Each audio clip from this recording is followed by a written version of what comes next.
এলাম দেবরাজ ঘাট। খুব সুন্দর ঘাটটা দেখো। এইখান দিয়ে লঞ্চ টঞ্চ আসে নাকি? হ্যাঁ, কি আসে ঘাট যখন? এটা তোমার বর্ষার মানে ক্লেম করে যাবে। পারাপার হয় না না, ওইদিকে পারাপার হলে ওই জায়গাটা যাওয়া যায়। এই যে সেই মতো করা, ওখানে নৌকা। ও বসার জায়গা আছে। বাহ, খুব সুন্দর জায়গা। বড় শিব ঠাকুরের ওখানে যাব, খুব সুন্দর জায়গা। ওই যে পারাপার হচ্ছে।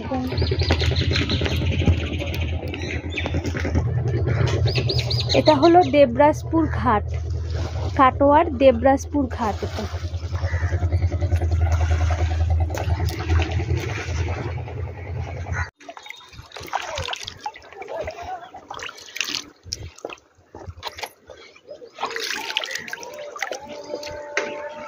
একটা স্ট্যান্ড নিয়ে আসলে ভালো। এইখানে তো মনে হয় এসেছিলাম আমি। এইটা হলো গৌরাঙ্গ বাড়ি। এখানে মহাপ্রভুর মুন্ডন করা হয়েছিল। জুতো এখানে খুলে রেখে যেতে হবে, তাই তো? এখন প্রসাদ দিচ্ছে, বন্ধ আছে অনেক। এইখানে তোমার সব ইয়ে আছে, সমাধি সমাধি আছে, মানে পায়ের চরণ পদকা আছে, ইয়ে আছে।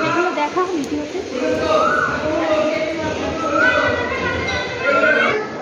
তারপর এখানে চরণ পদকা ইয়ে আছে তোমার সমাধি টাইপের। আর এই কাকুর গাছের নিচে মহাপ্রভুর ইয়ে করা হয়েছিল, মুন্ডন করা হয়েছিল। এই যে এই গাছের নিচে এখানেই মহাপ্রভুর মুন্ডন করা হয়েছিল।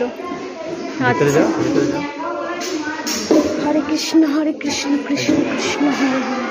গদাধর মুকুন্দ, তারপরে ছিল চন্দ্রশেখর, নিত্যানন্দ, ব্রহ্মানন্দ। আচ্ছা, গদাধর মুকুন্দ। কাকুর গাছের নিচেই মুন্ডন করা হয়েছিল। দেখি তোকে একটু দেখিয়ে দিই। এবার আমরা যাচ্ছি খেপিমা মন্দির। জান এই বাড়ি যাওয়া যাচ্ছে এই মন্দির থেকে? এই বাড়ি যাওয়া যাচ্ছে মন্দির থেকে? এটা কি কি করে এই বাড়ির কি হয় মন্দিরের সঙ্গে?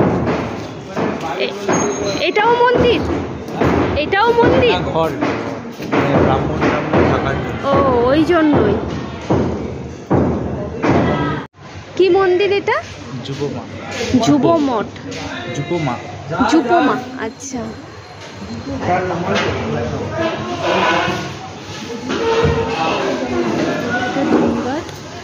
আর আমরা একসাথে।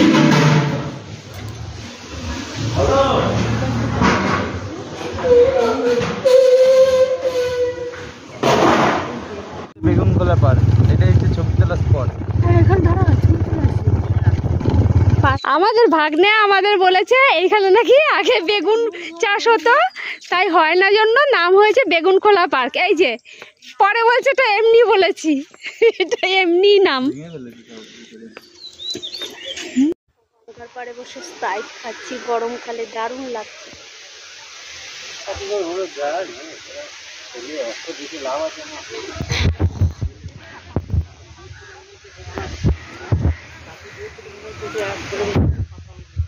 এই যে খাবার সব চলে এসছে, কিন্তু এগুলো খাওয়া যাবে না, আগে ফটো তোলা হবে তারপরে খেতে হবে।